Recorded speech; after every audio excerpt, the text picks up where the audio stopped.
of you have been out here in front of the White House or in front of the State Department or at rallies in hotels all over the world about this issue for a long time. But as the clock to my left shows, we are running out of time. So today, our message has to be a very simple and direct one.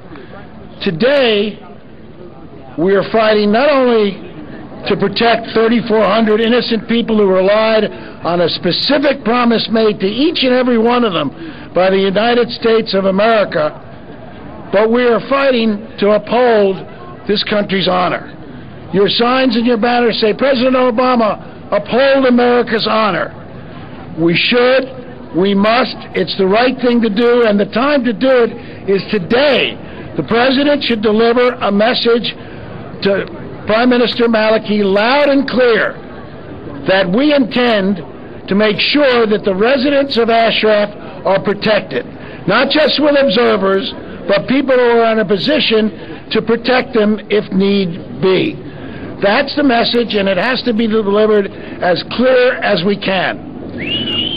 Earlier this year, President Obama did the right thing and ordered U.S. military power to protect Libyans in Benghazi from being subject to genocide. There were reports that upwards of 100,000 people would be killed if the U.S. didn't intervene. The President, with NATO, ordered military strikes, air power, to make sure that that didn't happen. He was criticized politically here in America, but he did the right thing and let the record show that those people survived and Libyans changed their government because of, and that was the right thing, and we supported it. But those people, the people of Benghazi, were never given a promise by the United States that we would protect them. The residents of Ashraf were given a specific promise. Each and every one of them signed a document saying that we would protect them. So if we could do it in Benghazi, we can, we must, we should do it in Ashraf as well.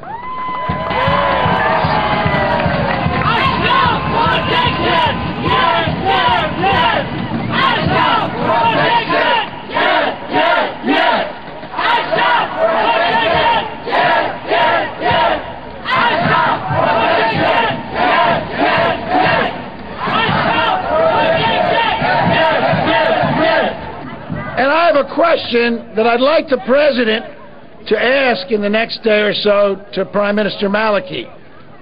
What's the rush? What's the hurry? How are the 3,400 residents of Ashraf endangering the Iraqi government or the Iraqi people by staying in the camp while they're processed for immigration? What is the problem? How does that hurt Iraq? And the answer is it doesn't. There's no problem. They've been living there, and they haven't had any impact on the Iraqi government or the Iraqi people. So what's the rush? Well, you and I know what the answer is. It's not Iraq that wants the residents out. It's not the people of Iraq that want the residents out. In fact, a number of elected Iraqi officials have said that they should extend the deadline. There's no need to get those people out of Ashraf. But why does President Maliky want to do it? Well, we have a little bit of a hint here. I have in my hand a communique that the Iraqi ambassador in Belgium sent to the European Parliament. And in that communique, he says, and I'm quoting exactly, the existence of this organization, however, raises problems with Iran. Not raises problems with Iraq, not as causing difficulties for the Iraqi people. The existence of this organization raises problems with Iran. And as Governor Ridge pointed out, Iran is the largest terrorist organization on this planet. And why are we worried? Why are we worried about an organization that whose existence creates problems with Iran? It would seem to me we should support that organization. So there is no reason in this good God's earth that December 31st has to be the deadline. There is no reason. It's up to us to take steps to make sure that that deadline is extended.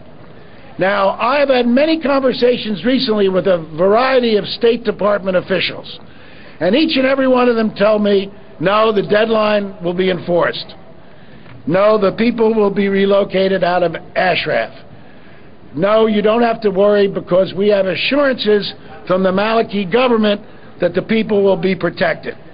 Well, the State Department is being naive with a capital N, because I also have in my hand a communique that was sent on April 7th, the day of the attack, in which 36 innocent people, including 8 women, were slaughtered at Camp Ashraf. And the communique reads, and I'm going to read it, and I'm sorry for reading the whole communique, but it is important. Please pass this along to the MEK leadership. Thank you. General Gordon has ordered the ISF on the ground at Ashraf to only take unoccupied land and not molest the MEK members. Maliki has ordered that the ISF take only unoccupied land and they must not use violence. The PM is asking the MEK and urges them to be reasonable and not create hindrances. The government of Iran's goal is to find a peaceful solution to this and hopes to work to find a humanitarian solution to this situation. So they urge the residents to help and not hinder this process. Now, within hours, what happened and what unfolded was captured on a videotape that the entire world has seen. And I want to ask you a question based on this communique. Does anybody here think that the Iranian government's goal, the Iraqi government's goal was to find a peaceful solution to the problem on April 7th of this year? No. Of course not. Do any of you think that Prime Minister Maliki ordered the ISF to only take unoccupied land and that they must not use violence? Do you believe that Prime Minister Maliki made that order? No. Do you believe that those troops violated Maliki's order and slaughtered innocent people, unarmed innocent people, including 8 women? Of course not. It's a joke. And now the State Department wants us to trust Maliki once again. I've sent this communication to the State Department, to Mr. Fried in the State Department. I said, read it. How can we trust Maliki again a third time when he's violated our trust twice, when he's killed innocent people twice? There is no way we can or should do this. So, where are we? Well, if I were President Obama today, I would ask the Prime Minister to join with him in sending a letter to the Secretary General, one, agreeing that the deadline can be extended and that the residents can stay in Camp Ashraf as long as it takes for them to be immigrated out of the country. 2, I would ask the Secretary General to provide UN security forces, the Blue Helmets, to be there to ensure with military force that the residents of Ashraf are protected. And if Prime Minister Maliki doesn't want to do that, if the UN, for whatever reason, is cowardly and turns its back on that request, then as the President of the United States, the President of the country that gave each and every one of those representatives our word, I would keep a battalion of United States Marines, about 750 United States Marines, in the camp until each and every resident has left Iraq.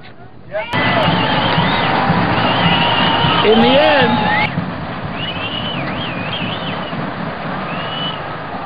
and the State Department has said to me, we can't do that. We're turning over sovereignty. We're getting out of Iraq on December 31st. We can't leave any American troops behind. And I said to Mr. Fried, I said, well, what about Korea? That war ended 40 years ago, and we still have American troops in Korea. We have American troops in Germany. We have American troops all over the globe. Can we spare 750 to protect 34 innocent lives that depended on us for protection? In the end, that's what it's all about. Understand, I would like to see the Blue Helmets in there. I think this should be the world's responsibility to protect the residents. But in the end, if all else fails, President Obama honor America's word.